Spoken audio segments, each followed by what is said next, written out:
What's up, guys? Welcome back to We Have Cool Friends, our cool show where we interview our cool friends about the cool things going on in their lives. You can watch it live every Monday right here on twitch.tv/kindafunnygames. You can watch it later on youtube.com/kindafunny or roosterteeth.com. If you just want to listen to it, guess what? We're a podcast too. Search your favorite podcast service for We Have Cool Friends. We'll be right there for you. Please give us the good reviews, 5 stars, 2 thumbs up, all that good stuff. If you want to get the show ad-free, you can go to patreon.com/kindafunny. Thank you for all of your support over there, including our Patreon producer, Mohammed. Thank you very much for helping make this show happen. I'm Tim Gettys, and today I am joined by Jimmy Wong. Jimmy, how you doing? What's up? I'm doing good, man. If this is a podcast, can I help you do one of the mid rolls? Do you guys have those? So today we actually don't, but I No. wish we did. I wish we. Here's the MeUndies. thing. Here's the thing. Purple. I'll let you just do an ad read in the middle of the episode for promoting your stuff, Okay, your links to your cool. stuff, and you can add all the obnoxious promo codes or whatever that you want. I'm Sweet. sure you're pro with this Absolutely. stuff. Yeah. But yeah, this is a podcast. Here. So, ladies and gentlemen, this is Jimmy Wong. You might know him as Ted from Video Game High School. You might know him for the long-running YouTube series Feast of Fiction. You might know him as the host of The Download on Venn, the new 24/7 video game Twitch channel. Or soon, you will know him as Ling in the 2020 Mulan movie. How are you doing, Jimmy? I'm doing great. I'm pretty stoked about things in general. It's funny because this year I was like, 2020 is going to be the best year ever.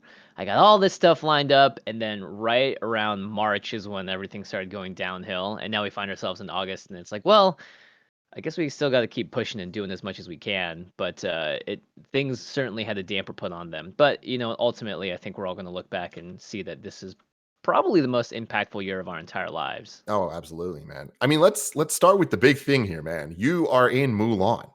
That is Yes. utterly insane. I remember seeing the casting news come out a couple years ago, and I got emotional from it, where it's just like, Wow. holy shit! Like it just feels like my boy made it. Like that, it was such an unexpected thing, and like I'm sure it obviously must have meant a lot more to you. But now being a week away from this movie releasing, like how's that whole journey been for you?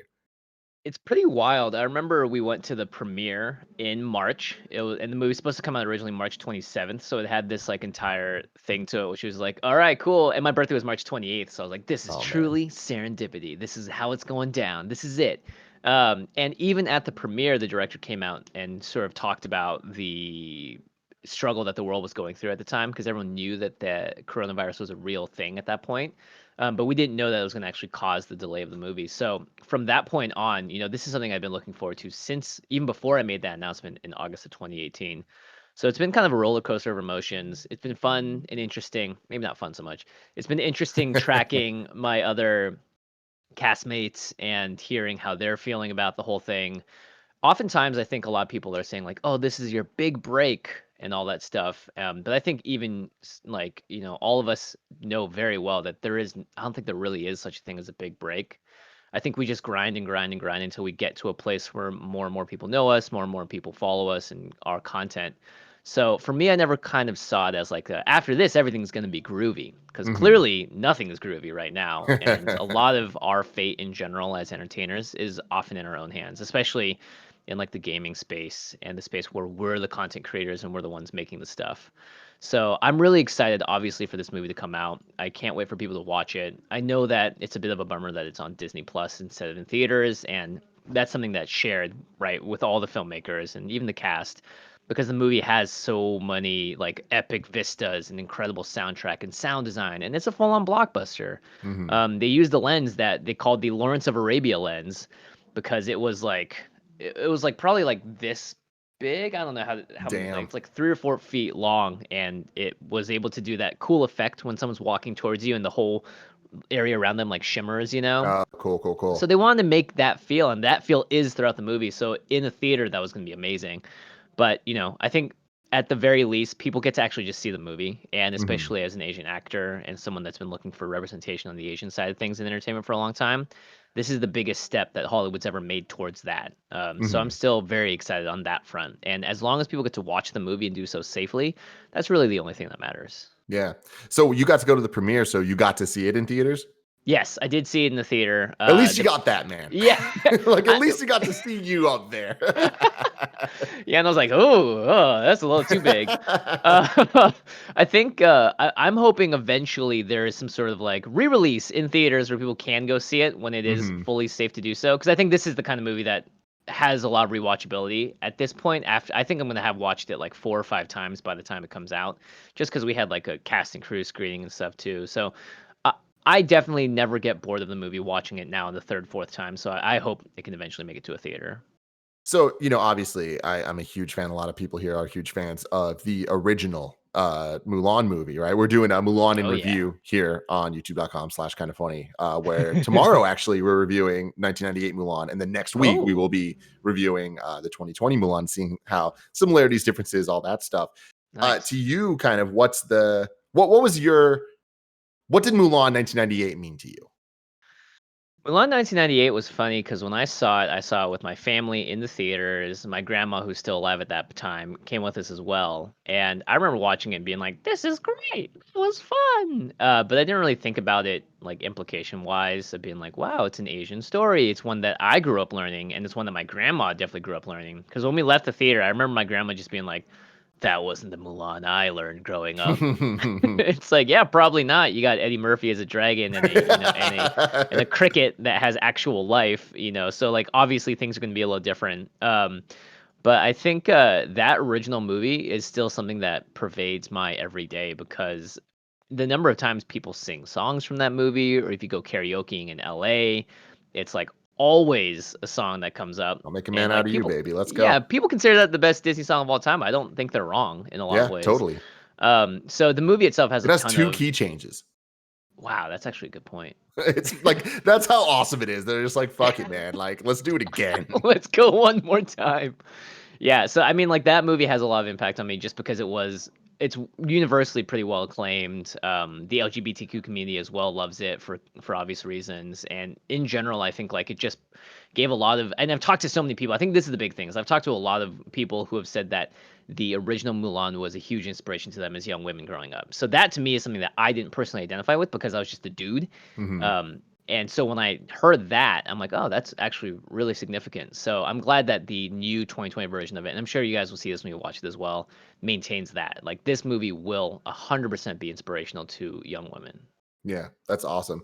I think that one of the most disappointing things for me going into it was the announcement of, oh, it's not going to have the music and it's not hmm going to have the Mushu and all that stuff. Like, what do you think that this one adds that kind of like makes up for that stuff? I mean, like at the end of the day, have you seen Aladdin or Lion King Hmm. or Beauty and the Beast, the new ones? Yeah, all of them. What'd you think of them? Like honest opinion. Honestly, I mean, I think it kind of ranges on each one. I think that Yeah. every one of them did something better than the originals, but at the end of the day, the originals are what we want from it, right? And it's like there's a Yeah. color to it, there's a vibe and a tone, and we're so familiar with the music from those that hearing the new music doesn't sound right, you know? Yeah. Um, Yeah, for yeah, sure. And you also can't accomplish as much as you can, like animated wise. Like I remember someone did that side by side of Hakuna Matata from Lion yeah. King, and the original has them diving off, into the waves and all that stuff, and it's awesome. Have you ever seen the Cinderella remake? I unfortunately did. That one I did not enjoy. That one I actually thought was pretty fine because that one I would say was like their first foray into making a Yeah. live action remake of something from the past. I mean, for me, like if the movie wanted to be a carbon copy of the original, then yeah, there would have been music, there would have been some representation of Mushu and cricket and all that stuff in the ways that we remember and loved.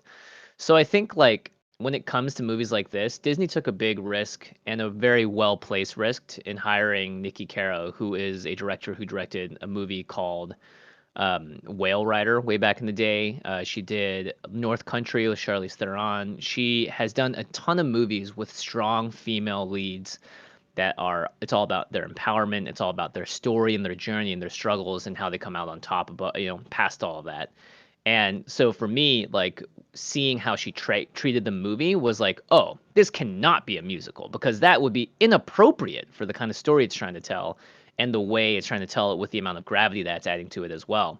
It doesn't mean that it can't have a lot of those fantastical Disney elements, but it isn't trying to ever go into the camp of being campy, if Hmm. that makes sense. So Totally. this movie, you could call it a more serious take. There still are plenty of lighthearted moments within it, but I think like when people watch the movie, you will understand why if someone broke into song at any point, it would just be like, "What? Oh no, no, thank you," because it has so much like adult storytelling put into it. Hmm. It's no longer like a kids movie. It's even PG-13, and I think that's actually something that's really worthwhile when it comes to movies these days, which is we've seen everything trend towards like the dark and gritty with the DC universe, and we've seen everything trend towards the bright and poppy with the Marvel universe, but we haven't actually seen something that strikes a better balance between like super serious and super fun. And I think Mulan hits that really well, which is like it's a very entertaining and it's a fun action movie with tons of set pieces and all that stuff, but it's got a very real story in it. So I think like not having the music, it does feel like a bit of a loss, but I just tell people just watch the original. It's going to be better Totally. in that shell than it is going to be transposed into a new one where it doesn't feel like it's as perfect of a fit. I'm really, really excited to see it, and it's even seeing it as its own thing, because I think that when you look at Yeah. the Disney remakes recently, like Lion King strove to be a one for one remake, and I think that they accomplished that. Aladdin, I think, was like, okay, we're gonna modernize things a little bit, and I think that they accomplished that. But seeing the trailers for Mulan, I'm like, oh, they're going deep into the action. Like I'm stoked to see some of the choreography they got going on in this, because it looks pretty Yeah. great. Yeah, and we spent a long time learning all of it too. There was like 2 months of straight training before we even got on set where we were doing martial arts, horse riding, like tai chi, like everything, and training with like 200 extras as well so that we could all match our movements together and really feel like an army in training. So, I think a lot of that stuff is going to show in the movie, and you can see a bit of it in the trailers as well, but it adds to the epicness. It adds to the fact that it's not like, well, these, like, because at the end of the day, these are all a bunch of kids going to war for the very first time. We're not supposed to be like amazing. We're not supposed to be able to run around, dressed in drag and convince the enemy that we're not bad guys, like Yeah. so there is this entire element where like we have to take the subject matter seriously to a certain degree, but that doesn't mean that we can't still have fun with it or have moments within that are, entertaining and laugh out loud funny. Hmm. You've been making YouTube videos forever. You've been Hmm. in movies and in bigger scale productions as well. I mean, Video Game High School kind of being probably the first real example of like that scale of production coming from a YouTube team. There might be a couple exceptions around that, but Right. I mean, like I feel like even then the exceptions before that would be things like the Smosh movie, or like things that really were just like an actual production studio came in and made, just using the licensing or whatever. Whereas Yeah. like Video Game High School was very much a, Freddie Wong and team ground Mhm. up production that you did that. How different is it being in a giant AAA scale Disney movie? Very different. So Freddie's obviously my brother. In fact, he's in the room right over there watching TV with Matt Arnold, who is his like longtime business partner, and he co-directed and co-wrote Video Game High School, and that's the relationship we have. I can literally go over there and like we all know we're all safe. Everyone's been quarantined and we all get tests. So I go Mhm. over there and slap Matt around if I want, right? Like he's my best friend. So I can literally just go up to him like blah blah blah. I could not do that to a single person on a giant Disney AAA movie set. Like when stuff would happen in Video Game High School, it would be like, hey, we're doing a scene, and we'd go in and we'd rehearse it, and it was kind of, very casual. And then we'd be like, okay, cool, you guys will have to get there tomorrow at this time. Okay, you got it. All right, cool, bye. You get sent a call sheet, and you'd show up, and if you were late, that's on you. And when you got on set, and you did the scene. If you didn't like it, or something felt wrong, you'd be like, hey, let's can we do it again? Can I do some improv? Or they'd be like, hey, try something else out. Have a little freedom with it. And so you actually felt like you could have more of a hand in shaping some of what was created. Because that's sort of like the nature of YouTube videos. It's a very collaborative experience overall.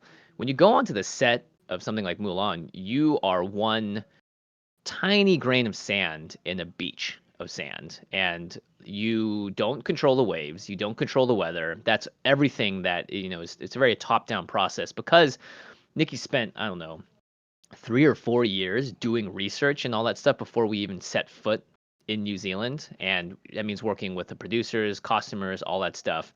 And the cinematographers to create the look and the craft, and that's something they have to like present to Disney to say, hey, yeah, you can trust us making this movie. So when you go into that machine, you are a tiny cog in a huge machine, and no matter how fast you spin as that cog, you're not going to move that wheel very far. So a lot of it was learning that, a lot of things are set in stone. Where is your room to play as a creator? Where is your room to add your own life to it? And at the same time, this movie is not called Ling. This movie is called Mulan. My character is not even close to a main character.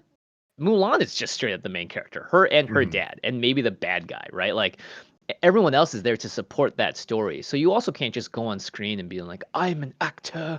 I'm going to do whatever I want and portray my best character, because then you're stealing space from the other person who the movie's actually about.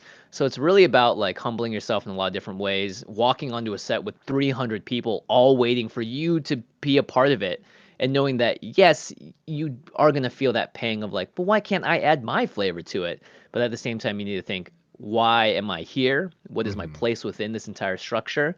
And the director is clearly going to know what they want out of this scene and what they want out of all of us. It's in our best interest to listen to them, because when you watch the piece as a whole, we're not there stealing the space from Mulan. We're there supporting it and creating the world around her so that her character can exist at the level they do.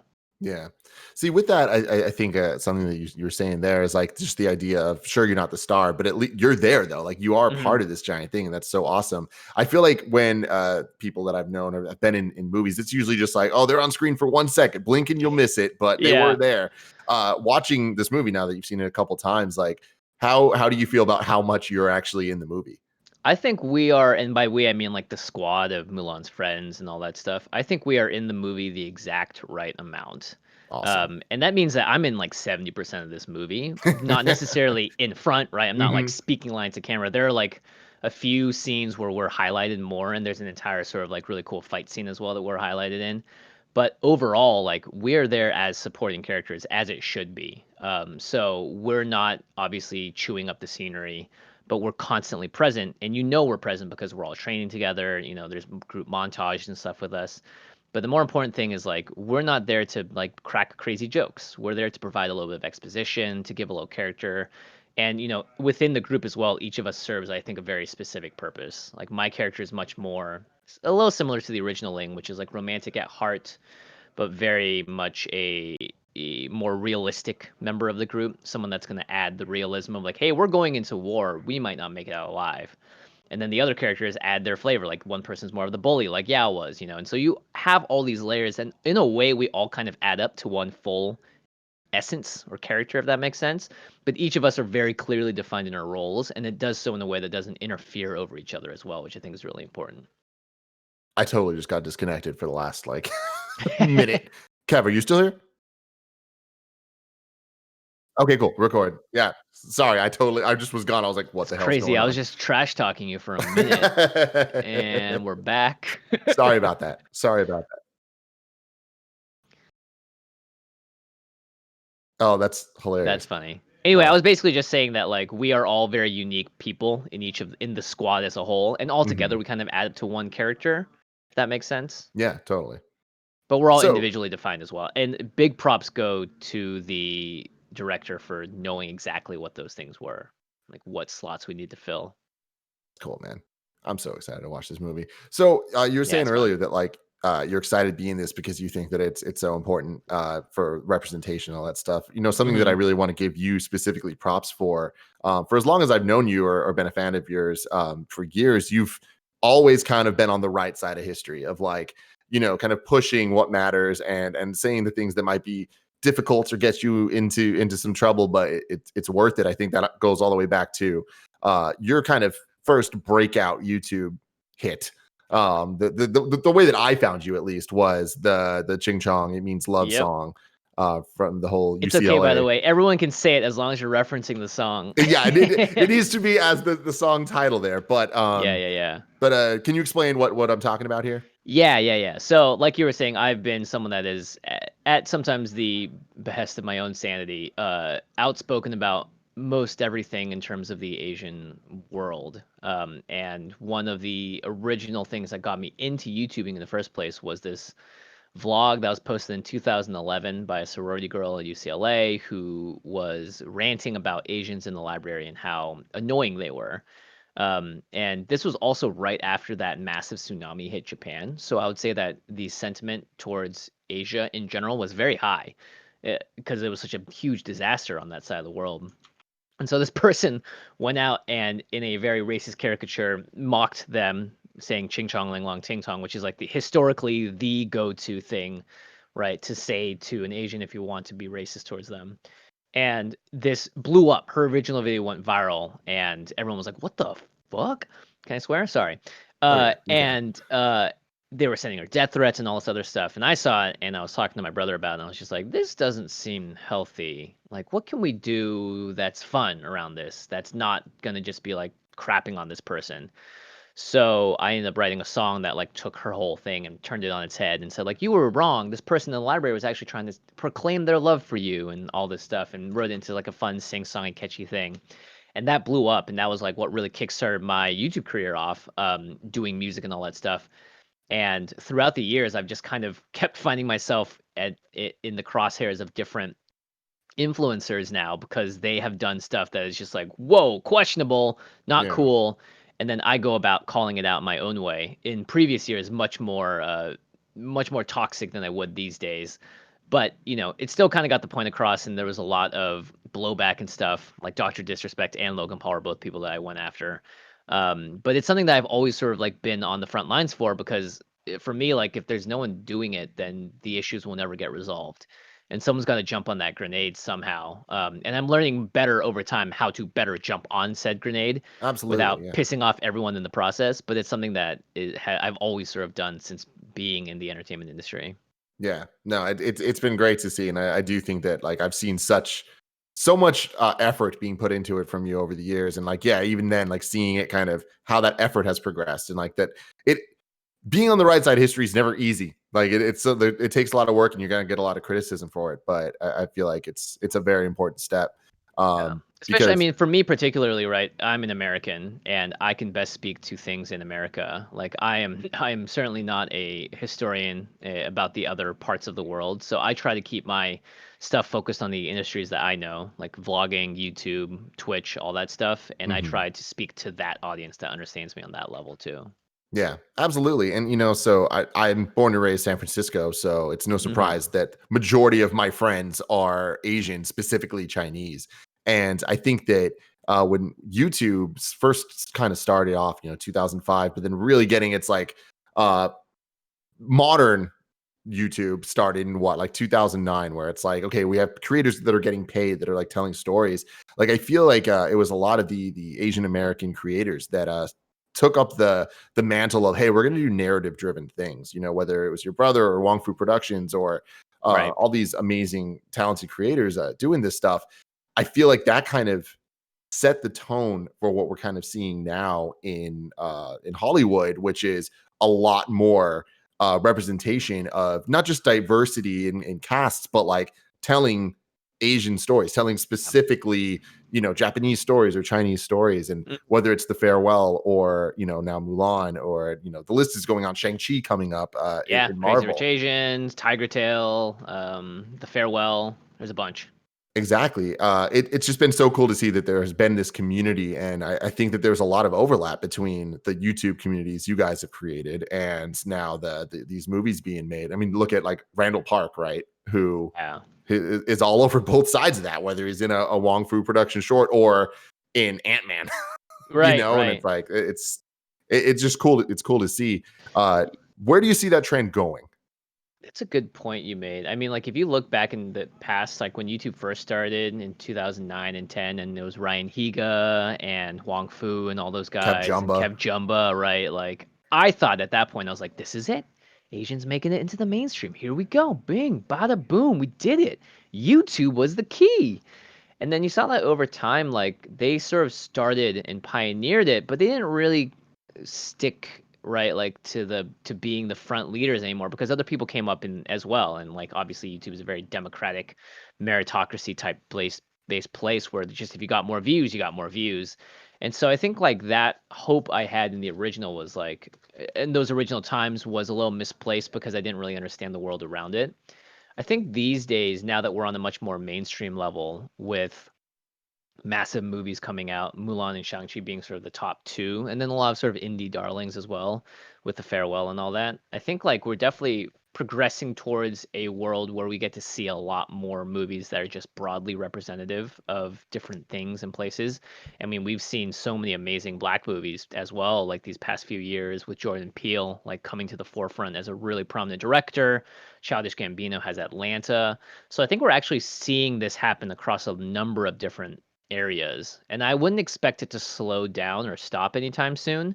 If anything, I think I would just really hope that creators and directors that are on the up and up, that are kind of like the Ava DuVernays of their world, are slowly starting to gain the feeling of empowerment and that they can get these projects and that they can walk into a room and pitch something and have a more, higher chance of having that project go through. So I think like in that regard, I would hope that we have more opportunities in general.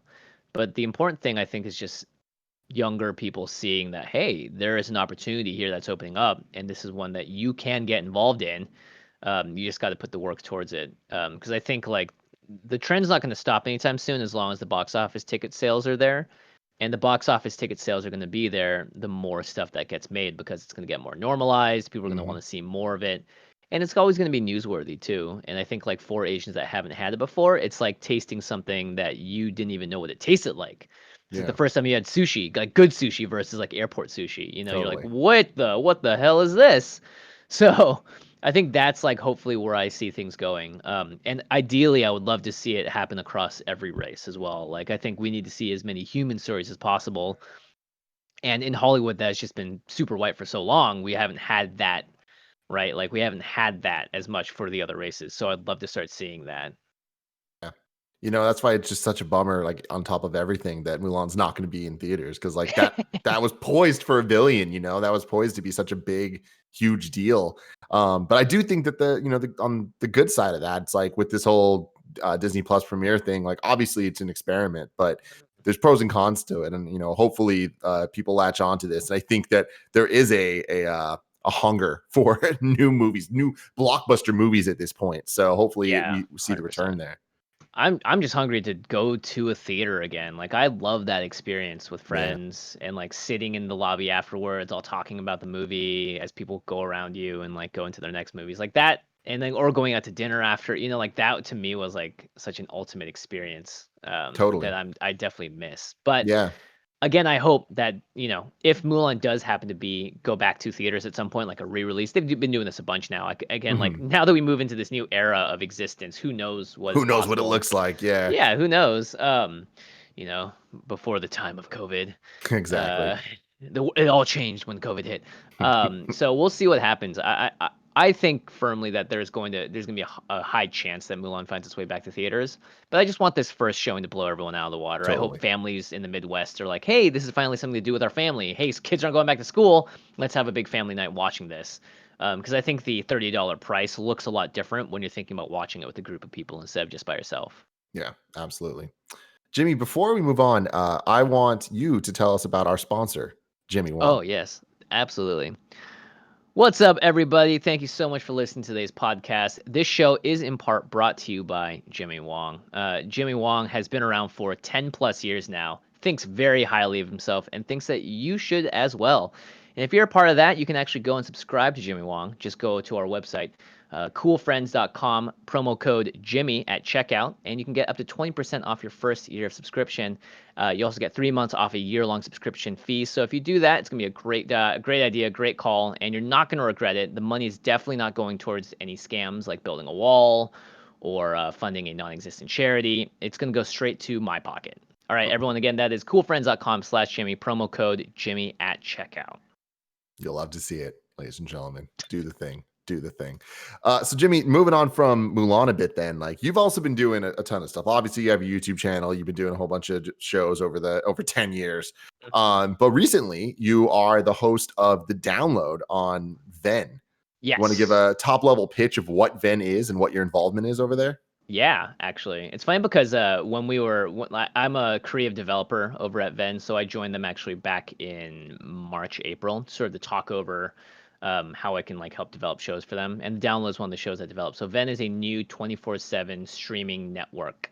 It's aiming to be across a universally streamed platform. So it is not itself a platform, right? You can go to Twitch, YouTube, Facebook, Venn.tv, the actual website. If you have a Samsung Plus TV, if you have a Vizio TV, it's now available there. It's aiming to just be basically a what is akin to like a cable channel or a channel on TV, but available everywhere across the internet. And it's all focused around gaming and streaming culture, and pop culture, celebrities, all that stuff, sports, things that sort of tie into gaming. As we've seen, and as you very well know, the gaming world is just constantly expanding and involving more and more parts of pop culture and sports players and all that stuff. So our network has 7 different unique programs that are live streamed every single week from Wednesday through Saturday that highlight our sort of what we taste make as to be the sort of like some of the core things that you would want to see out of a new generation of entertainment for gamers and streamers. So yeah, Emma Fife is one of my co-hosts on the Download, which is sort of your daily news show. And I'm also there along Daniel Digon Gonzalez, who is known for a lot of his casting from the League of Legends days. And we're also joined by Patrick Shanley, who used to be the games editorial reporter over at the Hollywood Reporter. So like we want to bring sort of a lot of different voices to the table and cover a lot of stuff in a very similar way that the Kind of Funny Games world helped establish what this idea is, which is like let's have a more serious take on some of this stuff. Let's be irreverent as well, but let's talk about things that are important in the gaming and world spaces. We also have Emma Fife, no, sorry, Emma Fife, Aaron Ashley Simon over in New York, and Matt Mr. X, who's like a known for his Overwatch League stuff. So it's a lot of that. It's like we are covering the top news of the day. For instance, last week was all about the Apple versus Tencent Of lawsuit. course. And this week is definitely going to be all about DC fandom. But because we're a sort of a on a Wednesday, Thursday, Friday 1 hour highly produced show schedule, we gotta wait the week, and so that lets us sort of gather more materials for a show on Wednesday. But it's gonna be really interesting. I know that you guys went all in on the DC fandom stuff. Oh yeah. It's really exciting stuff. I think like there's so much there to unpack. Totally, man. We Um, were in the dome all day. Once you go in the dome, you never really you leave the don't dome. leave the So, dome. yeah, no, that was a lot of great stuff. What's the idea there? I mean, I'm just kind of getting in the weeds now on the back end stuff, but like, why Wednesday through Friday? Like, why not Monday, Right. Wednesday, Friday, or something like that? So we wanted to line the programming up so that you knew it was going to be in a certain block of time. I think originally they wanted to do Monday through Friday, just like 5 days of programming during the week. But as a startup and a company that like is just getting off the ground, oh my God, it's so hard to produce live content, especially this sort of like 1 hour, highly produced. You have 3 cameramen, a jib, a floor director, a technical director, graphics, all these things going to the same thing. So we reduced that hour count number to make it more realistic for our sort of like, just created these staffs to run all these shows and get our feet on the ground. And I believe we're going to expand the show lengths as well as the days we're broadcasting. But I think Wednesday, Thursday, Friday, Saturday were seen as the highest viewership numbers on Got Twitch it. and all that stuff, as opposed to Mondays and Tuesdays. So that's Cool. sort of why we slotted it towards that end of the week at first. I will say I'm extremely jealous for two reasons. I've been tuning in, like just skimming through it every once in a while, and I'm so jealous that you guys get to actually be in a studio and see human beings, even though it's like you guys are all safe, you're all 6 feet apart and all that stuff. It's clean, but I'm jealous of that because we don't have the space up here in San Yeah. Francisco to be able to do that. But I'm even more jealous of the studio itself.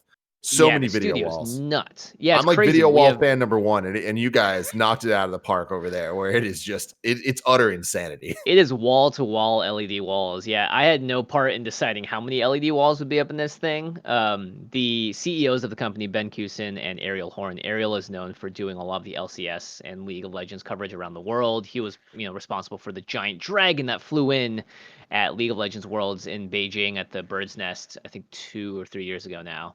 And has won Emmys for doing so. So he and Ben Kusin he dropped out of Riot to start this new venture, and so they want to bring broadcast level TV Venture. studio stuff. Venture, good call. So they want to bring that level of quality to the internet world, and it's a very lofty order, I think, because people are used to. I remember talking to Day Nine about this once, and he was like, "I don't really know how I can upgrade my streaming setup outside of putting a green screen behind me and maybe better graphics." It's like, yeah, that is actually feels like something that a lot of streamers run up against, which is just like, yeah, you want to be more professional, but there's only so much you can do. Mhm. And so I think Venn is trying to aspire to be that next step and sort of pave the way as well to let people know that gaming isn't just this like nerdy thing out of your bedroom necessarily. It can be something that you would watch on an ESPN, or on your network television. And it has the production quality so that it can be taken seriously on that level as well. And as a result, break that monotype perception of gamers, which is just like nerdy, insular, not good Mhm. at interacting. Because like from all the Twitch streams that I watch every single day, I see incredible talent. I see Totally. so many great hosts, so many great shows and coverage that you would never see on network television. So I think like Venn is trying to become that bridge. Mhm. And ideally, as we move into the future, right now we only have 20 plus hours of live programming every single week, but we have days that aren't filled. We haven't really done much esports programming. There's tons of stuff that we can really dive into that I hope expands and rises the tide sort of for everyone else in the pot. Yeah. I love you. There's also a show with Dumbfounded and Sasha Grey Yeah, called that show's which one is it? wild. Gray Area? Gray Is that the name area, of it? yeah. It's awesome, man. What a great cast. The two of them, I'm just like, let's go.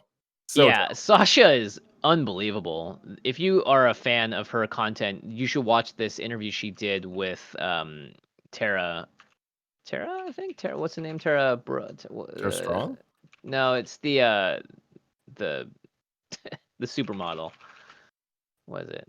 Mm, I don't know. Tyra Banks, not Oh, Tara. Tyra I'm bad. Banks. I'm bad. Gotcha. Really back in the day, Sasha Grey did this incredible interview when she was 18 and just getting into her original industry. And the confidence and the amount of like intelligence she has as a young woman is astounding. And watching her now, many years later hosting this show, you're like, this person has stayed so true to their brand as well, and they brought it to this new thing. Like it's really, really impressive. And I do love Dumbfounded. He's just He's so hilarious. great, man. Yeah, the two of Yeah. them together. That's like a combo I never thought I wanted, but now I'm like, oh my god, I needed it. I So know, good. right? Yeah. Yeah. So when Venn was announced, at least publicly, I swear it was like 3 days later that G4 announced they're coming back. Oh yeah, that's funny What was that because like? that was like all tied into Comic-Con, right? Like that was part of the SDCC lineup of stuff. And so, but it definitely like made everyone go like, "What the? Wait, what is happening?" And which I thought was really funny because like it's easy to see something like that and be like, "They're copying our style. They're trying to do what we did. They're doing this to spite us."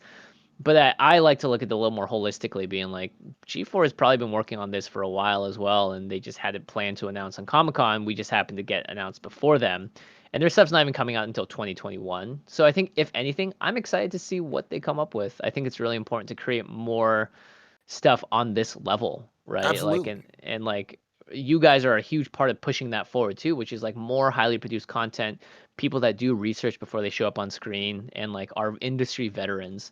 So I think like more representation in that world that we're in, the better. Even if it's Totally. not great, right? Even if it's like subpar, it's still better than nothing. And it will be reaching people that, I mean, this is the big thing about Venn that I think a lot of people don't get yet, which is we're not here just to be a Twitch stream. We're here to reach all of these people in the middle of America that have never watched any gaming content whatsoever.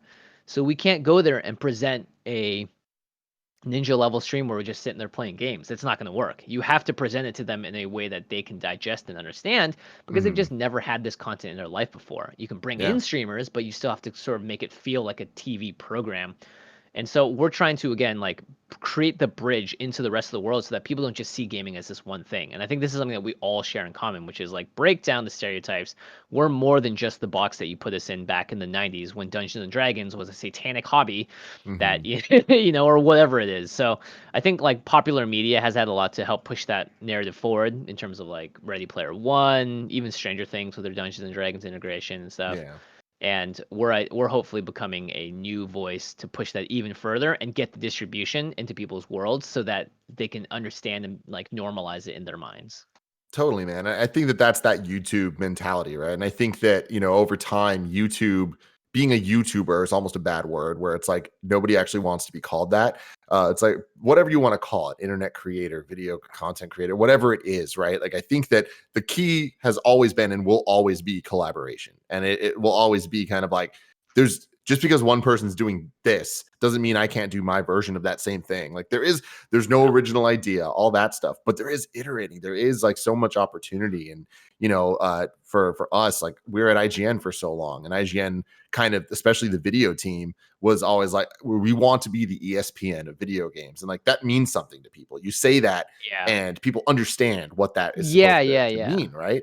And I think that with G4 being kind of that's what video game TV could be. And at that point, when G4 was first happening, what it could be was just existing. Like Right. there wasn't iterating, there wasn't other people doing it. It was just them, and that's what it was. And Yeah. there's some great things that came from that. There's a lot of problematic things that came from that when you look back on it with a 2020 point of view. Lens, But yeah. I think that it being gone as long as it has, and like it being able to come back and learn from all the internet, right? Like the internet didn't really exist in its current form when G4 was on TV. Yep. Combined with you guys doing what you're doing at Venn, what we're doing, what everyone's doing on the internet here. It's like, I'm really excited to see where this ends up. I'm also excited to see how many more video walls can be added to a studio, because I don't think that we've hit with the WWE Thunderdome just debuted a couple days ago. There's We a need lot more, there, right? but I Yeah, think we there can is do a more. lot. We definitely could do more.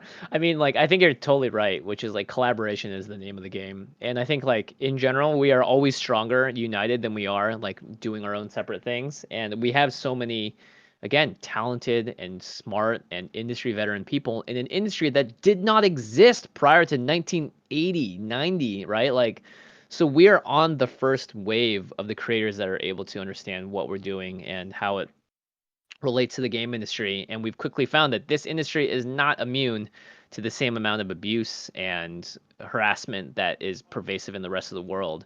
But we've been able to jump on it, right, time wise, much more quickly than a lot of these other ones. Think about how long abuse has been happening in Hollywood before we finally found Harvey Weinstein out. Like, Totally. and in terms of how long have these game development companies been out before we got to the forefront of that and nipped that in the bud as much as possible. So I think like we are representative of one of the most progressive industries in the world, and we're doing something that actually makes a huge difference in people's lives, which is games. And every single person now plays games. So the more collaborative we can be and the more we can break the stereotype together, then the stronger we're all going to rise together. Because Twitch, it's not like those numbers are going down in general, right? Like more and more people are watching Twitch than ever before. More and more people are tuning into their computers, and like in a very dystopian way of looking at it, the pandemic in a lot of ways was only a benefit to the online digital creators that can do everything out of their own home. Totally.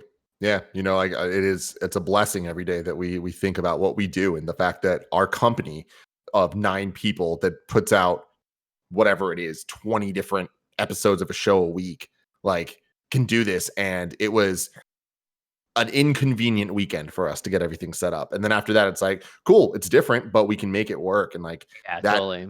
it's just crazy that tech's kind of there. But something you just said that I love is like we are creating these spaces that we aren't being censored or limited by what we can or can't say, so we can have these difficult conversations, in a way that I don't think that there was a place. Like back when I was talking about G4 earlier, it's like it being the only thing on TV, there was rules there. Like there was certain things that they couldn't touch on or talk about. Whereas for us, it's like we can talk about everything going on at Ubisoft, and there's nothing that we need to hide because we are at that precipice of exposing it all and discussing how we need to change, and that change needs to happen now and quickly. Yeah, I think like we are a part of that as well in the more TV standards. Like we're supposed to try and stick to TV 14. Like we can't swear, we can't say nuts things online that you might be able to in any stream. But I think that restriction is also part of the challenge that we face in terms of helping bring our world to the mainstream. Mm-hmm. And so I think it's like really interesting because I do love the internet for the fact that you can just go out there and be vocal about something in a very honest way. Sometimes that, of course, bites you in the ass when someone Totally. goes out there in a very toxic but honest way.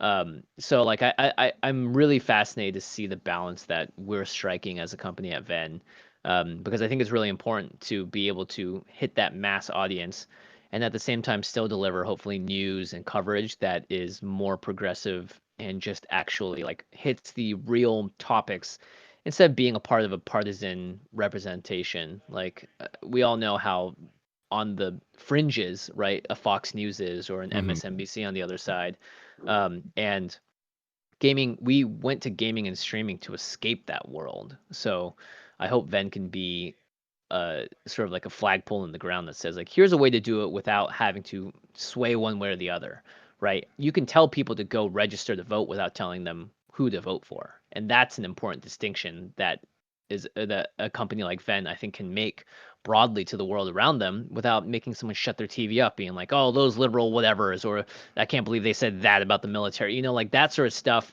I think like isolates people, but if you're able to present it in a more like digestible way, I think you can make huge strides in terms of the impact around the world. Yeah, that's what I just love about the internet and the type of creation that we do, where it's like, Ben can be that, whereas like Kind of Funny can be, hey, no, we have a stance on this, and this is the type of stance that we have, and it's just I just love the variance that we see, and it's so different than even 10 years ago, where I mean, even going a little further back than like 15 years ago, what was video game news? It was Electronic Gaming Monthly or Nintendo Power or Game Yeah. Informer or Game Pro. That was it. And you look at all those and you're like, we got our news from Nintendo Power, a company that is making a magazine about its own products. Yeah. Game Informer and all that stuff and the original websites. Yeah, it was really basic, honestly, and there wasn't much nuance to it. But the more and more that we, get the chance to see more coverage, the cooler and cooler it gets, and the deeper it gets too. And now we have, a full-on online disputes between major creators and feuds about things and like patch rundown shows and all that stuff. It's crazy how deep it's gotten. It's a great thing, man. So besides Mulan and besides Venn, is there anything that you want to talk about that you've been working on? Well, I definitely want people to go see Mulan. I think that's the thing that's on front of mind for me right now.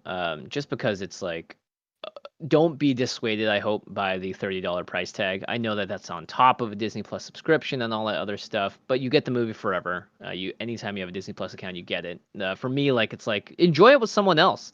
I'm not telling you to account share, but you're allowed to make multiple profiles on your Disney Plus account. Just saying.